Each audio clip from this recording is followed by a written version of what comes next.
lạm phát ở Mỹ cao nhất trong 31 năm. Hôm qua mùng 10 tháng 11, Mỹ vừa công bố tỷ lệ lạm phát ở mức cao nhất trong 31 năm trở lại đây. Hiện tại vẫn đang có một cuộc tranh luận lớn về việc liệu lạm phát chỉ là tạm thời hay sẽ là xu hướng lâu dài.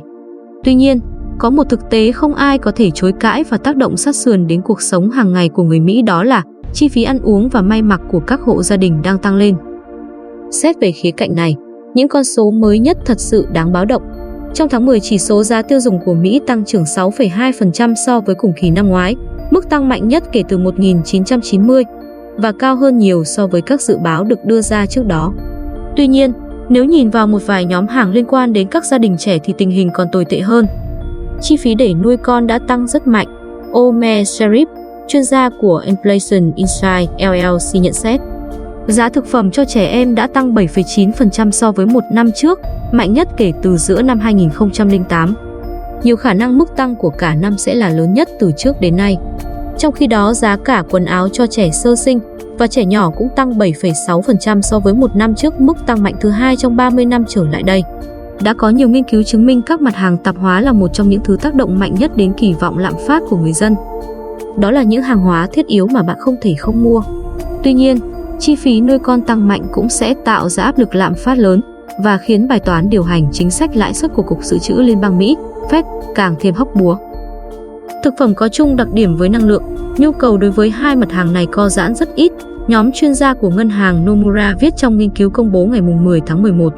Giá thực phẩm tăng sẽ khiến các hộ gia đình cảm thấy thu nhập khả dụng giảm xuống và làm giảm nhu cầu đối với các hàng hóa, dịch vụ khác.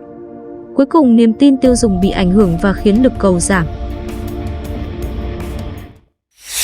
Ông trùm đầu cơ Ray Dalio, lạm phát đang cao, nhà đầu tư không nên giữ tiền mặt. Tỷ phú, nhà đầu cơ nổi tiếng người Mỹ, Ray Dalio lên tiếng cảnh báo sau khi lạm phát ở Mỹ tăng lên mức cao nhất kể từ năm 1990, cho rằng sự leo thang của giá cả đang xói mòn giá trị danh mục của các nhà đầu tư. Một số người phạm sai lầm khi nghĩ rằng mình đang trở nên giàu hơn khi thấy giá tài sản của mình tăng, mà không thấy rằng sức mua của họ đang bị xói mòn, ông Dalio viết trong một bài đăng trên mạng xã hội nghề nghiệp LinkedIn. Những người thiệt hại nhiều nhất là những người giữ tiền mặt. Ông Dalio, nhà sáng lập công ty quản lý quỹ đầu cơ lớn nhất thế giới Bridgewater Associates, từ lâu được biết đến với quan điểm ưa chuộng nắm giữ tài sản hơn là tiền mặt, mỗi khi các ngân hàng trung ương mạnh tay in tiền. Ông Dalio cho rằng ở những thời kỳ lạm phát cao, điều quan trọng hơn cả là nhà đầu tư cần xác định rõ mình mua được thứ gì với số tiền trong tay. Khi một lượng tiền và vốn tín dụng mới được tạo ra, tiền sẽ suy giảm giá trị, nên việc có thêm tiền chưa chắc đã mang lại nhiều của cải hơn hay sức mua lớn hơn. Ông Dalio viết và nói thêm rằng, theo thời gian, tài sản thực sẽ trở thành một thứ giống như có năng lực sản xuất. Việc in tiền và bơm tiền không làm cho chúng ta giàu lên nếu tiền đó không được sử dụng để tăng năng suất. Ông trùm đầu cơ đưa ra một cảnh báo đối với nước Mỹ, cho rằng nước này cần xác định rõ ảnh hưởng từ các động thái chính sách tiền tệ. Không một cá nhân, tổ chức, quốc gia hay đế chế nào không suy sụp khi bị mất sức mua, ông viết. Nước Mỹ giờ đây đang tiêu nhiều hơn số tiền họ làm ra và chi trả cho việc đó bằng cách in ra những đồng tiền ngày càng mất giá trị. Để cải thiện tình hình, chúng ta cần tăng năng suất và hợp tác. Hiện tại, chúng ta đang đi sai đường.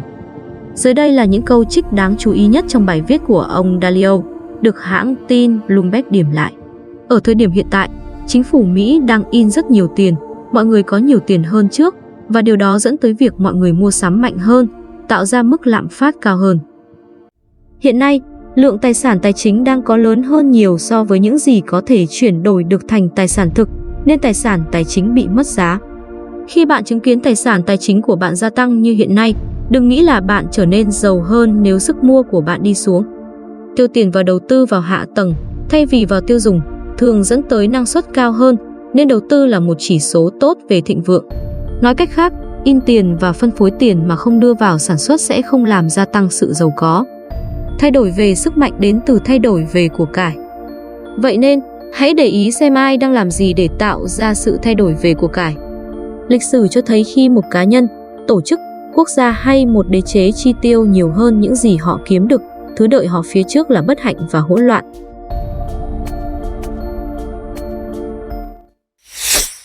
Chuyên gia chỉ ra các nhóm cổ phiếu sẽ giúp nhà đầu tư chống đỡ, thậm chí kiếm lời từ lạm phát. Ngân hàng Morgan Stanley cho rằng nên tập trung vào các cổ phiếu giá trị và cổ phiếu chu kỳ.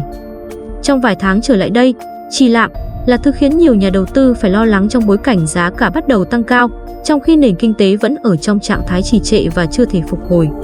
Tuy nhiên, theo giới phân tích, nhà đầu tư có thể áp dụng một số chiến lược để chống đỡ với rủi ro này.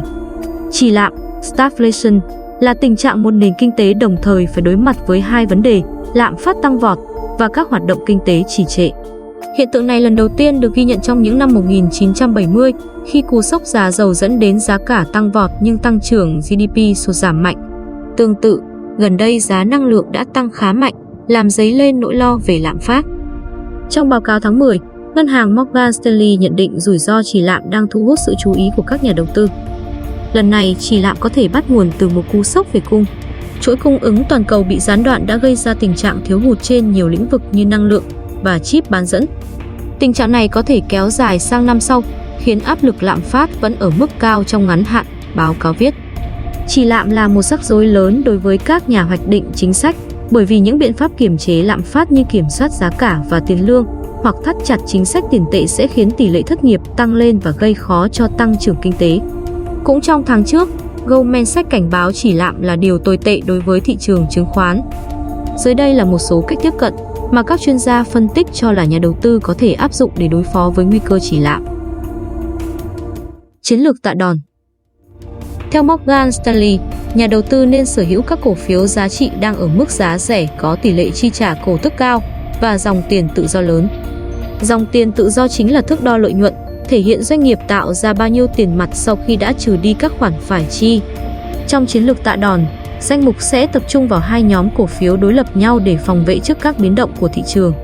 Nói cách khác, đây là chiến lược kết hợp giữa các tài sản gần như không có rủi ro, với tài sản có mức độ rủi ro rất cao nhằm cân bằng giữa rủi ro và lợi suất thu về. Đầu tư vào nhóm Bright Sector và tránh các cổ phiếu tăng trưởng. Theo Rob Mumford, chuyên gia của GAM Investments, nên đầu tư vào các công ty thuộc nhóm Upstream thay vì Downstream.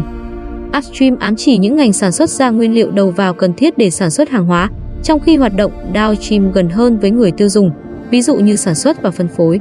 Một ví dụ về Upstream là các công ty sản xuất chip bán dẫn. Giá chip đã tăng rất mạnh từ đầu năm đến nay vì đây là mặt hàng thiết yếu để sản xuất ra tất cả mọi thứ, từ ô tô cho đến đồ điện gia dụng. Cũng theo Mumford, nhà đầu tư nên cẩn trọng với các cổ phiếu tăng trưởng, những cổ phiếu được kỳ vọng sẽ tăng giá mạnh hơn đáng kể so với mức trung bình của thị trường. Đây là nhóm rất dễ bị tổn thương, đặc biệt nếu như lạm phát bắt đầu cao hơn so với dự báo. Nên tập trung vào các cổ phiếu giá trị và cổ phiếu chu kỳ. Morgan Stanley nhận định đây là hai nhóm cổ phiếu được hưởng lợi nhiều nhất khi kỳ vọng lạm phát tăng lên. Cổ phiếu giá trị là những cổ phiếu có xu hướng được giao dịch ở mức giá thấp hơn giá trị thực của chúng, theo đánh giá của các chuyên gia phân tích, còn cổ phiếu chu kỳ sẽ biến động lên xuống cùng chiều với sức khỏe nền kinh tế vĩ mô. Nếu rủi ro trì lạm tiếp tục tăng lên, chiến lược đảo ngược sẽ mang về mức lợi nhuận vượt trội, mua những cổ phiếu bị tụt lại phía sau trong tháng trước và chờ đợi giá sẽ đảo chiều trong tháng sau đó.